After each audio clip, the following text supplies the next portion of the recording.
नमस्कार, मैं स्नेहा इंद्रिश न्यूज में आप सभी का स्वागत करती हूँ। गोंदिया स्थानीय रेस्ट हाउस में पत्र परिषद में हड़कंप मच गया। अनेक बचत गट के द्वारा अनेक महिलाओं से लाखों रुपए ठगने का मामला सामने आया है। गोंदिया स्थानीय रेस्ट हाउस में पत्रकार परिषद में हड़कंप मच गया। अनेक बचत गट के द्वारा अनेक महिलाओं से लाखों रुपए ठगने का मामला सामने आया। रेलटोली निवासी महिला ज्योति गर्ग पर अनेक चेक अफरा तफरी बोगस होकर लाखों रुपए लूटने की धमकी देना, ये मामला दिखाई दे रहा है।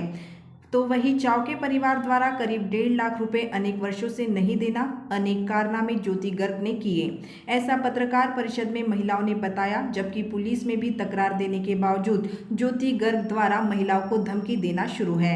महिलाओं ने उच्च स्तरीय जांच की मांग की है। तो वही पुलिस अधीक्षक ने इस मामले पर ध्यान देने की बात कही है। गोंदिया से सतीश पारधी की रिपोर्ट।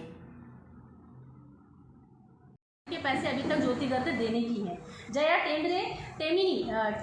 डेमेटी इनके 50,000 रुपये, अशोक चावके इनकी पत्नी प्रोग्रेसिव स्कूल में उनके साथ काम करती थी और उसके बाद गुरु नानक स्कूल में वो उनके साथ आई। उनके संपर्क में और 4 महिला हैं जिनके नाम मेरे पास अभी आने के हैं। उनसे भी उन्होंने कुछ रुपए लिया है, जिसके कारण इनके और इनकी पत्नी के बीच में क्या कहते हैं आपसी मतभेद हुआ और 4 वर्षों के लिए अपने घर से अलग रह के रहने लगी। यानी एक प्रकार से पारिवारिक लोगों का कलह इसने बना दिया घर में। उसके बाद विकी नेवानी 50,000 रुपये, नागरा की 40 महिलाओं का समूह है जिनके पास में 4 लाख रुपए का गटका उठाकर उसने हर महिला के 10-10 हज़ार करके उसने उसको लिया है, जो अभी तक नहीं दिया है। और फिर कुलवंता बाई परिहार जिनका मंगलसूत्र कान के और क्या कहते हैं पेंडल सोने के, इस प्रकार 18,000 रुपये नगद। यानी ऐसे अगर हम लिस्ट निकालने बैठेंगे तो जहाँ तक मेरे पास नाम की लिस्ट आई है 65 से 67 यानी 67 नाम की लिस्ट अभी मेरे पास हाल ही में है। 40 नाम का समूह का नाम की लिस्ट आते से हम आप लोगों को देंगे।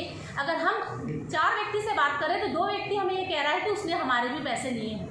अगर हम इस पर थोड़ा 1 हफ्ता और कार्रवाई करेंगे तो मुझे लगता है कि लिस्ट की सूची और बढ़ती चली जाएंगी। आप सभी से निवेदन है कि जो पहले पत्रकार में आप लोगों ने उसको शिक्षक का दर्जा दिया था और वो एक साधारण 3-4 हज़ार रुपये कमाने वाली एक शिक्षक, उसका एक टारगेट है कि वो समाज में उतरकर लोगों से परिचय बनाने के लिए नौकरी करती है। नौकरी करना उसका कोई पेशा नहीं है, लोगों को लूटने के लिए परिचय बनाती है और लोगों से पैसे वसूल करती है।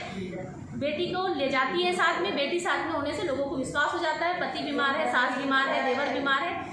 बहुत से लोग यहाँ पर आए हैं, आप उनसे बात कर सकते हैं जिनसे इन्होंने पैसा लिया है। जैसे कि आप यहाँ पे मौजूद है विजेता डहाटे कुलवंता 1601 है, वो गट के लिए लोन उठा के दे रही हूँ घर के बंगले। पैसे नहीं मिले अभी तक? नहीं मिले। और जेवर वो बता दिए। डहाटे हूँ रामनगर से। मेरे 2 लाख रुपये है सर, उसके 2016 से मेरे को कोई घर की प्रॉब्लम बता के मंगी पैसे मंगे दे करके मैंने दूसरों से दिला दी हूँ। और वो लोगों ने तो मेरे ऊपर ब्याज पीछे सालों का तो सोचो ही मत, 12-13 लाख की पिक्चर बनी मेरे 12-13 लाख का कर्जा उसी के कारण है मेरे पर। है 4 से 5 बार उस इंसान ने मुझे डराया धमकाया है और बंदे पठान ने उस समय मेरी मदद किए हैं। गोंदिया जिले में एक ईशा गौतमी ने 5,000 लोग उस औरत से पीड़ित है। अगर कोई इंसान अपने 1,000 रुपये के लिए भी उसके दरवाजे पे जा रहा है, वो लेडीज सामने से बोलती ईशा गौतम और बंदे पठान इन लोग मुझ पर फायर कर रहे हैं। जिस तरीके से अपने गोंदिया में ठग चल रहा है, मेरा ये कहना है कि इस ठग को रोको। मानवाधिकार संगठन के पास में अगर वो गई है तो इस संगठन का मेरा इस संगठन से ये कहना है कि आपने एक ही पक्ष की बातें कैसे सुने। संगठन में अगर कोई कंप्लेंट जाती है तो आप दोनों पक्ष की बातें सुनो। किसी अच्छे घर के लेडीज़ की इज्जत इस तरह से रास्ते में रखना, किसी झूठ का साथ देना, ये संगठन ने मुझ पे जो इल्ज़ाम लगाया है, मैं इस चीज़ का खंडन उन्हीं के द्वारा करवाना चाहती हूँ। और ये प्रेस कॉन्फ्रेंस लोगों को न्याय मिलना चाहिए, गलत चीज़ों का सपोर्ट नहीं करना चाहिए और इस ठग को अपने गोंदिया जिला से हटाना है। इसीलिए मैंने प्रेस कॉन्फ्रेंस करवाया है। उसके लिए मैं खुद को दोषी मानती हूँ, क्योंकि शायद मुझसे ही गलती हुई कि मैंने दोनों पहलुओं को नहीं समझने की कोशिश की। क्योंकि अब जब इन लोग कह रहे हैं कि दोनों पक्षों को सुनना चाहिए, लेकिन वो जिस कंडीशन में आई थी, जो वो अपने जैसे वीडियो दिखा रही थी, तो मोबाइल में वीडियो दिखा, उनके साथ साथ में हमने भी पहली बार किसी गलत लेडी का साथ दिया, इसलिए हमें भी बहुत तकलीफ हुई है। तो सबसे पहले क्या मांगे जांच के बारे में, क्या बोल रहे हैं? मांगना चाहती हूँ। अच्छा, और जांच के बारे में क्या बोल रहे हो, जो इतना बड़ा अनर्थ किया गया है? हाँ, इतना बड़ा जो अनर्थ किया गया है उसके लिए पुलिस डिपार्टमेंट से भी अनुरोध है मेरा और समस्त मीडिया वालों से भी अनुरोध है कि इसकी गहराई तक जाइए, क्योंकि एक छोटा सा गोंदिया आज जो चीज़ें मुंबई में हो रही है वो चीज़ हमारे गोंदिया में हो रही है। और यहाँ कौन है इन्वॉल्व? लेडीज़, एक लेडीज़ सब कुछ करवा रही है। आज 1 करोड़ के ऊपर का जो पैसा हुआ है, 1 करोड़ के ऊपर का लोग जो पैसा बता रहे हैं, जिसमें कई लेडीज़ है ऐसी कि बेचारों के पास में समय पे 1000 रुपये भी नहीं रहता है। ऐसी कंडीशन है, एक दिन का 200 रुपया जो कमा रहा है उस इंसान से भी उस लेडीज़ ने पैसा लिया है। तो ये करप्शन को यहाँ ख़त्म किया जाए, कड़ी से कड़ी कार्रवाई की जाए और जो आरोपी है, जो ये सब कर रही है, मार्केट ख़राब कर रही है, लेडीज़ों की के साथ में खिलवाड़ कर रही है। होता है लेडीज़ों के पास थोड़ा बहुत पैसा रहता है तो लोगों में आके दे देते होंगे कि चलो भाई मुझे, अगर उन्हीं सभी लोगों को अरेस्ट किया जाए और उनके विरोध में यानी उनके इसमें पूरी कार्रवाई और सख्त कार्रवाई की जाए। मेरी जो भी अगर ईशा मैडम को लगेगी हेल्प कि मैडम मुझे इस केस को कहाँ तक लेके जाना है, मैं लेके जाऊँगी। लेकिन जो करप्शन चल रहा है गोंदिया में, हो सकता है कि आज ईशा मैडम के साथ हुआ, आज ऐसी बहुत सारी लेडीज़ों के साथ हुआ, हमारे साथ में। ज्योति गर्ग ने प्रेस कॉन्फ्रेंस रखा था उसने, उसका मोटिव ये था कि हम मिसगाइड करके हर किसी का यूज़ करें, ठीक है, और हम महिला संगठन वालों को भी उसने मिसयूज़ किया है, first of all. Second thing ये कि उसने हमको बताया कि ब्याज पे पैसा मैंने उठाया, जो सरासर झूठ बात निकली। और उसने ये सारी कार्रवाई तब की जब ईशा गौतम मैडम गोंदिया में मौजूद नहीं थी। इस चीज़ की जानकारी इसलिए हम लोग नहीं उठा पाए क्योंकि जिस अवस्था में वो हमारे सामने आई थी उस अवस्था में हमारा भी बिल्कुल दिमाग नहीं चढ़ पाया कि हम सेकेंड पार्टी से कंसल्ट करें। और उसने बताया कि उसकी बेटी को हार्म किया गया है, उसकी बेटी को तकलीफ हो रही है, उसको फॉलोअप किया जा रहा है, उसको उठाने की बात की जा रही है, जिसको देखते हुए हमने रामनगर पुलिस से कंसल्ट किया।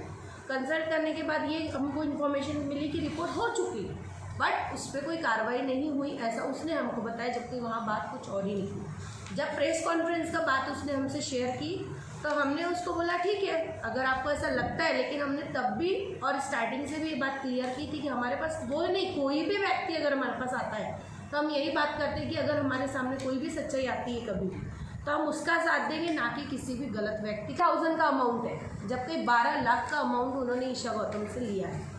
फर्स्ट अमाउंट उन्होंने 2.5 लाख का लिया, 2.5 लाख का लिया, और जब लिया तो उन्होंने फेस टू फेस आके इनसे अमाउंट नहीं लिया, गौरी लिल्हारे के थ्रू आकर के इनसे पैसा लिया। गौरी लिल्हारे उनकी भाभी है। थर्ड अमाउंट उन्होंने फिर से 2.5 लाख का इनके सामने आके लिया और यही बताया कि मेरे बेटी को कुछ प्रॉब्लम है और मेरे हस्बैंड को मेडिकली कुछ लग रहा है, इस वजह से मुझे ये अमाउंट चाहिए। उसमें और उन्होंने फिर बीच में आके 50,000 रुपीज़ भी लिए। उसके बाद में फिर से 2 लाख रुपए उन्होंने लिया। जब इन्होंने उनसे प्रेशराइज किया कि आप ये पैसा तो लेके जा रहे हैं, मुझे कोई इस पर ब्याज नहीं चाहिए, बट मुझे रिफ़ंड आप कब करेंगे।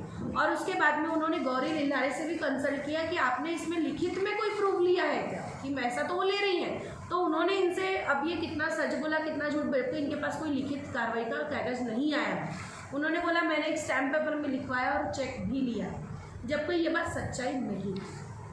तो जो फोटोज़ उन्होंने दिखाई कि ईशा गौतम, क्या नाम है, रंजीत गिल, बबली चौधरी, सुशीला राव, सुनीता शुक्ला, ये बात भी सारी झूठ साबित हुई, जबकि ये सच्चाई नहीं थी। सच्चाई ये थी कि ईशा ज्योति गर्ग के बेटी का जो बीएफ है, उन्होंने, वो लड़के ने इनको मेंटली हरासमेंट किया, फिजिकली हरासमेंट किया, जिसकी रिपोर्ट सिटी थाने में दर्ज है। ये सारी घटना जब हुई तब उसको देखते हुए उन लोग बहाने से इनके घर पहुंची और ये फोटो सेशन करके उसका मिसयूज़ किया गया। जबकि बबली चौधरी की भी रिकॉर्डिंग सामने आ चुकी है कि मैं तेरे लिए ईशा गौतम के घर गई थी। ऐसी ही खबरों के लिए हमारे चैनल को सब्सक्राइब करें और बेल आइकन दबाना ना भूलें। साथ ही हमारे फेसबुक और इंस्टाग्राम अकाउंट को लाइक करें।